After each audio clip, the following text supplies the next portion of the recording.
Il n'y a pas si longtemps, dans exactement notre galaxie, notre monde, notre réalité, un type qui avait exactement la même tête que moi, la même voix que moi et les mêmes centres d'intérêt que moi, sans blague, c'était vraiment flippant, des fois je me demandais si c'était pas moi, avait une chaîne YouTube qui parlait de littérature, d'écriture et qui a fini du jour au lendemain par se faire déplatformer sans raison. Après enquête, il s'est bien sûr rendu compte que tout ça était le fait d'un hater. Ah, les haters. Qu'est-ce qu'on pourrait dire sur eux? Il y aurait tellement à dire.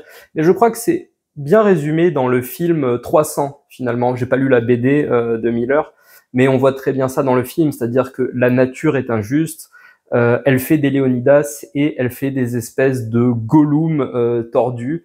Et quand les Léonidas tendent une main au Gollum, eh bien les Gollum la refusent et préfèrent pactiser avec des puissances obscures.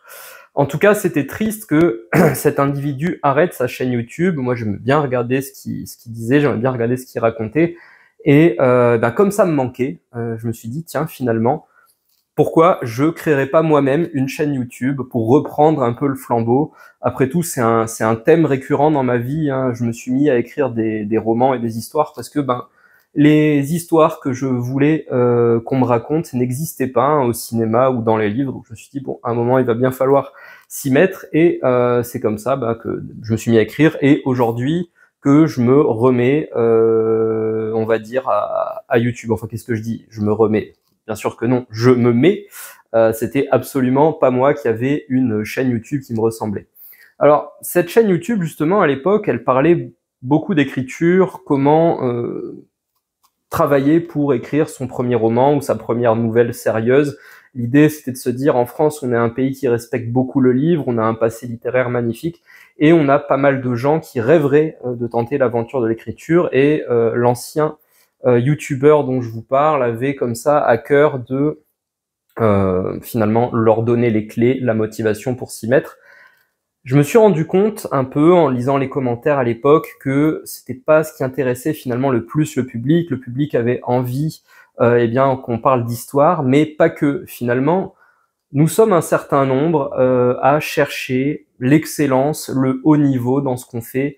Et j'inclus finalement tous les domaines, hein, que ce soit le crossfit, la chasse à courre, la littérature, la peinture, la programmation. Enfin, en tout cas, ce thème-là de créer quelque chose, de matérialiser quelque chose, est, on va dire, transversal à beaucoup d'individus, indépendamment du secteur d'activité sur lequel ils ont envie d'opérer. Le problème, généralement, que rencontrent tous les individus qui sont en route, en marche, vers une forme de création, c'est qu'ils ont une vie à côté, hein, vivre de sa création, surtout au début, c'est pas aisé, c'est pas mon cas aujourd'hui, par exemple.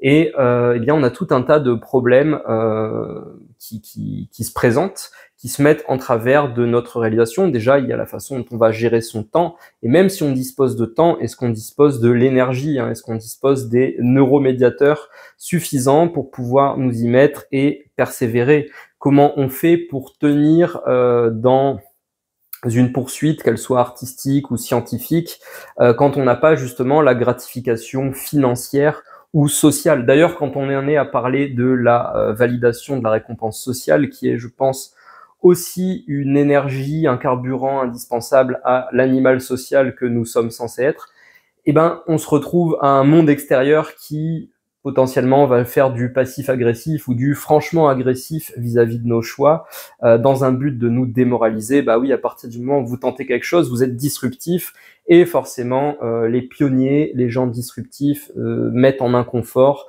la plupart, la majorité. C'est malheureux, mais c'est comme ça. Et tout ce scope de la création humaine a, on va dire, plusieurs volets. Si on devait les résumer à trois, on dirait qu'il y aurait la technique, hein, tout ce qui est de l'ordre justement du technique, de la planification, de la logistique, enfin voilà. Quel que soit l'art, il y a une partie technique. Il y a cette partie humaine, ce facteur humain, c'est-à-dire nos interactions avec autrui, comment on se positionne, comment on gère justement son image de soi et la façon dont elle est traitée, perçue, clashée, validée par l'extérieur. Enfin, en gros, comment on gère ce facteur hautement biaisé et imprévisible, mais indispensable, et qui est la source de notre amour, qui est l'humain. Et le dernier volet, je dirais, c'est l'ordre du philosophique, c'est de l'ordre du spirituel. Finalement, pourquoi la technique, c'est le comment, et là, on aurait le pourquoi. Pourquoi le choix de cet art, de ces formes. Et il faut pas voir cette pyramide, ce triangle comme quelque chose de statique, mais eh bien l'humain nourrit le spirituel et le technique, et inversement le technique nourrit le spirituel et l'humain. C'est en permanence des va-et-vient en fait qu'on fait, parce que notre vie est dynamique et mouvante, et l'art fait partie de notre vie. Et justement, c'est un peu le message que j'ai envie de partager aussi sur cette chaîne, c'est peut-être de sortir, et en ça je m'inscrirai dans l'affiliation de la précédente chaîne YouTube dont j'ai parlé, c'est-à-dire aussi comment on se donne les moyens de sortir d'une forme de rêve, de sublimation, d'érotisation, on va dire, de la création, de la créativité, qui est finalement une notion aujourd'hui mise en avant dans notre civilisation, mais de façon un peu creuse, hein. On parle des créatifs et des autres, comme si le monde se divisait en deux catégories aussi distinctes sans aucune perméabilité d'une à l'autre. Moi, ce que j'ai envie, voilà, c'est de te donner aujourd'hui les outils et l'inspiration, justement. L'inspiration, on en parlera, c'est pas une notion peut-être que je chéris autant que beaucoup de personnes qui sont dans une forme de création, mais c'est quand même une énergie qui est là et dont il faudra parler. En tout cas, voilà, donner l'inspiration, donner l'élan, et puis partager. L'idée, c'est que finalement, sur YouTube, on n'est pas, comment dire, j'avais vu ça avec l'ancien créateur de contenu sur le domaine de l'écriture. Finalement, dès qu'on en est un peu à réfléchir, à se poser des questions introspectives, multifacettes, pour ne pas dire profondes, parce que profonde, ce serait un jugement de valeur, ce serait vaniteux. J'ai pas la prétention d'être profond. En tout cas, voilà, qu'on se pose des questions, on va dire complexes, dans le sens qui nous font jongler avec plusieurs paramètres.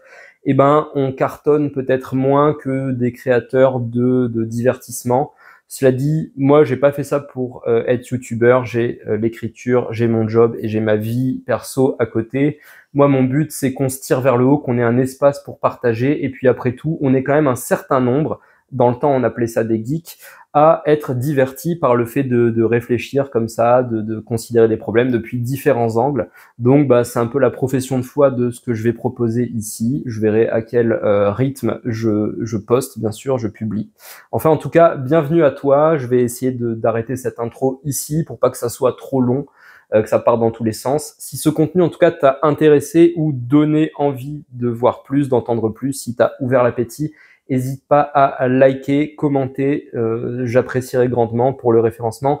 Et surtout, si tu as envie d'aider à faire grandir cette chaîne, je te demanderai de la partager, cette vidéo ou la chaîne directement, à quelqu'un parmi tes proches qui bénéficierait de son message. C'est grâce à ce genre de partage d'humain à humain aujourd'hui qu'on peut faire grandir voilà, une communauté. Et qui sait, peut-être que je retrouverai la grande célébrité qu'avait ce YouTuber qui est passé avant moi. Lui, il a décidé d'arrêter définitivement YouTube après cette expérience désagréable. Mais je me dis, bon, c'est plus facile pour moi qui n'ai pas subi, bien sûr, les aspects sombres de la nature humaine comme lui. Je me dis que ça vaut le coup que ce message existe sur Internet. Et voilà, eh bien, je reprends le flambeau sans qu'il me l'ait tendu, avec plaisir. Je te remercie d'avoir regardé jusque-là. Je te souhaite une bonne journée ou soirée et prends soin de toi.